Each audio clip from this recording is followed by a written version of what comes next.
spent in a miserable way.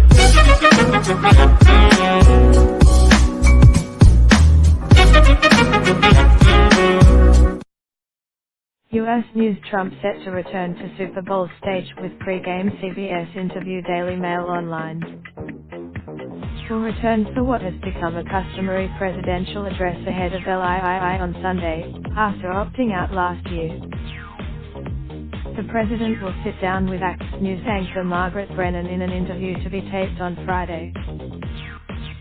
It will be the first time in 2 years Trump has participated in the traditional presidential pregame interview, after turning Dowd's request in 2018, following his criticism of the network, the home of The Apprentice, and the NFL over its reaction to players' protests. In 2017, he appeared on his favorite network, Fox News, with disgraced host Bill O'Reilly just 2 months before O'Reilly was fired over multiple sexual harassment claims. While Trump generally avoids interviews with mainstream media, aside from Fox, ACT's platform may suddenly seem more appealing, as Trump struggles with falling approval rates and the perception that he failed in the battle of wills with the Democrats over the border wall during shutdown negotiations. President Donald Trump will thus return to CBS for what has become a customary presidential address ahead of Super Bowl LIII on Sunday, after opting out last year when NBC broadcast the big game. This year, the shutdown resulted from Trump, Speaker of the House Nancy Pelosi and Senate Minority Leader Chuck Schumer remaining at odds over Trump's requested $5.7 billion to fund a border wall. The stalemate delayed the passing of a spending bill that was required to reopen government.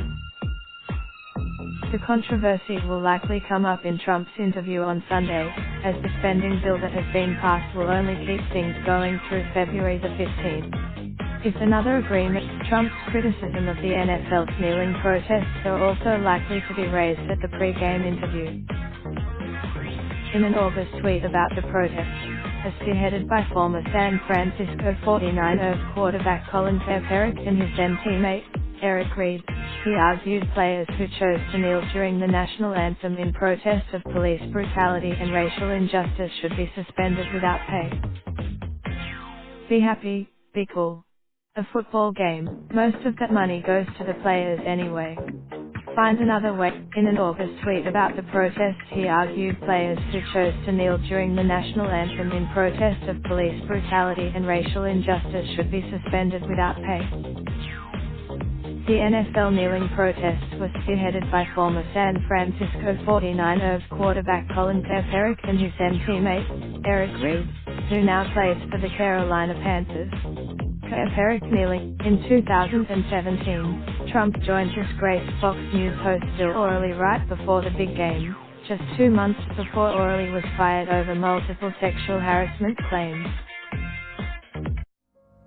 Raindrop, drop top, top smoking, no cooking the hot pot. Fucking on your bitch, yeah, that. Looking up, open the park pot.